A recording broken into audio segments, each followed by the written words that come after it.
Assalamualaikum warahmatullahi wabarakatuh. Perkenalkan, kami dari kelompok 1. Pada kesempatan kali ini, kami akan memperkenalkan, mempresentasikan, serta mendemonstrasikan proyek database kami yang berjudul tentang Sibandar. Sebelum itu, izinkan kami memperkenalkan anggota dari kelompok kami. Baiklah, ini di sini kami di kelompok 1. Yang pertama ada saya Muhammad Hazim Senderia. Lalu kedua ada Surya Fatih Halmianto. Yang ketiga ada Ahmad Bintang Arif. Dan yang terakhir ada Aiko Nur Fajrin Diapati. Oke, kita next. Baiklah, pada kesempatan kali ini juga ada 5 sub akan kami jelaskan dan kami demonstrasikan. Dari pertama adalah kenalan sama Sibandar. Yang kedua, kenapa Sibandar itu bisa lahir. Yang ketiga, ada manfaat dari Sibandar.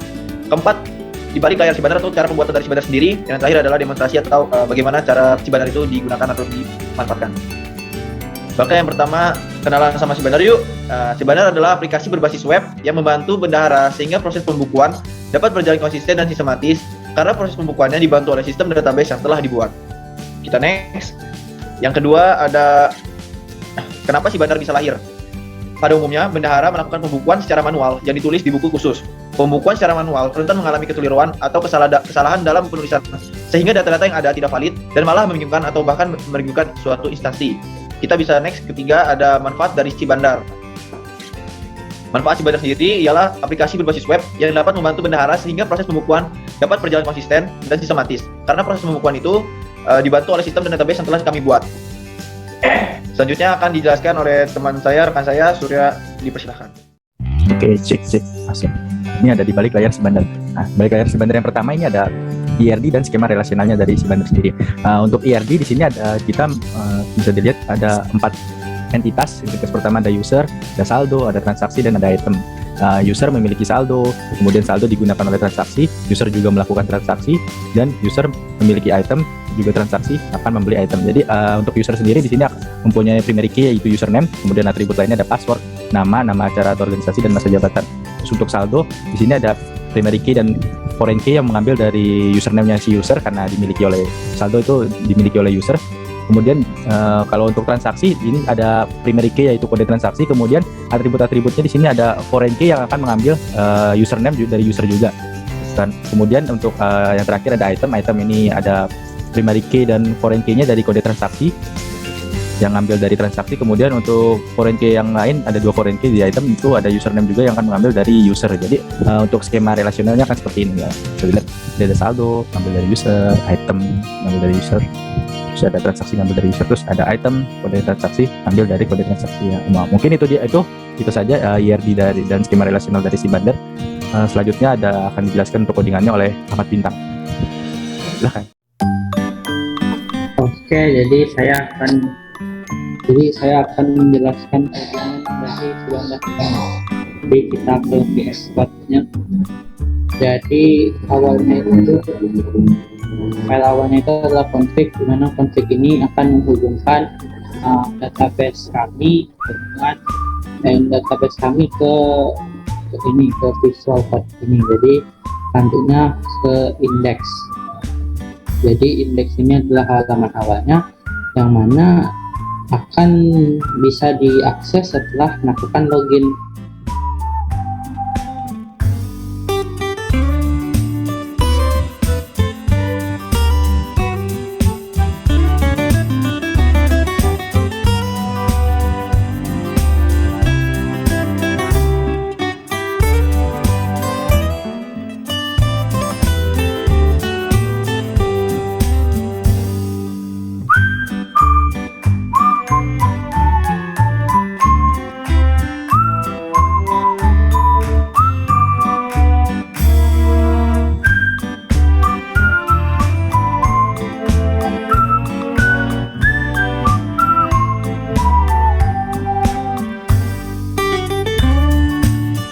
Jadi itulah untuk codingannya. Untuk selengkapnya nanti akan didemonstrasikan oleh teman kami yang selanjutnya, yaitu Aiko. Jadi sekian dari saya. Sekarang kita mulai langsung aja demonya. Pertama kita daftar baru, karena kita belum punya akun awal. Daftar baru, masukkan namanya, kemudian perkiraan saldo awalnya itu berapa. Oke, nah ini kan di register ini kita menerapkan fungsi create gitu. Jadi fungsi create ini merupakan suatu fungsi yang berguna untuk membuat record baru atau data baru pada sistem basis data. Kita klik daftar.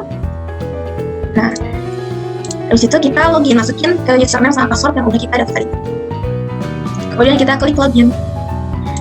Setelah kita klik berhasil login, kita lihat rekapan transaksi dulu nih. Tadi kan kita masukin saldo awalnya 15 juta. Nah, benar kan? Di sini ada tertulis 15 juta saldo kita. Kita klik kembali lagi. Sekarang kita mau memperbarui saldo. Ternyata saldo awal kita bukan 15 juta, tapi 10 juta. Kita perbarui saldonya. 10 juta. Oke, kita update. Nah, untuk pada halaman perbarui saldo tadi, kita juga menerapkan fungsi update. Jadi fungsi update itu berguna untuk memodifikasi data yang telah tersimpan di dalam database. Kita lihat lagi nih, lihat rekapan transaksi. Ya benar, udah aku ubah jadi 10 juta. Yang tadi awalnya 15 juta. Setelah itu kita klik kembali lagi, kita lihat di bagian catatan pengeluaran.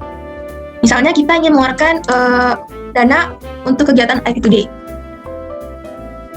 Nah, kita setelah udah isi semua, kita klik tambah. Oke. Nah, setelah klik tambah, kita cek lagi, dilihat rekapan di bagian transaksi apakah benar dananya sudah terpakai. Dan benar, yang tadinya 10 juta berkurang 100.000 buat beli 5 buku, jadi sisanya 9.900.000 rupiah. Jadi benar sudah tercatat di bagian tahapan transaksi. Kita klik kembali lagi, kita lihat di bagian inventaris. Nah, ternyata kosong, daftar inventaris yang dimiliki itu kosong. Padahal kan tadi kita udah masukin buku kan. Kenapa? Itu karena buku yang kita masukin tadi itu merupakan barang sekali pakai. Nah, kalau barang sekali pakai itu gak bakal masuk ke daftar inventaris, tapi bakal tetap masuk ke bagian database. Kita klik kembali lagi. Misalnya kita mau ngajuin catatan pengeluaran lagi. Kita klik lanjut. Jenis barangnya barang jangka panjang. Misalnya makanan ini merupakan makanan yang awet untuk sampai bertahun-tahun. Jadi kita pakai jenis barang jangka panjang. Harganya misalnya 50.000. Kita klik tambah. Oke. Nah, setelah kita klik tambah, kita cek lagi. Dilihat rekapan di bagian transaksi. Kita cek lagi. Nah, benar ya, sudah berkurang 50.000. Jadi sisa saldo kita tinggal 9.850.000 rupiah. Jadi benar, sudah berkurang. Nah, kita klik kembali. Kita cek nih di bagian inventaris. Dan benar, ternyata makanan yang kita pilih untuk jangka panjang itu sudah masuk ke daftar inventaris. Gitu. Oke, setelah kita sudah demo tentang catatan pengeluaran, kita ke bagian transaksi. Nah, di bagian transaksi juga, itu kita bisa melihat transaksi dari sesuai divisinya. Misalnya kita mau melihat bagian pendanaan itu udah ngeluarin berapa ratus ribu dan buat apa aja. Kita klik di divisi pendanaan. Kita klik cari.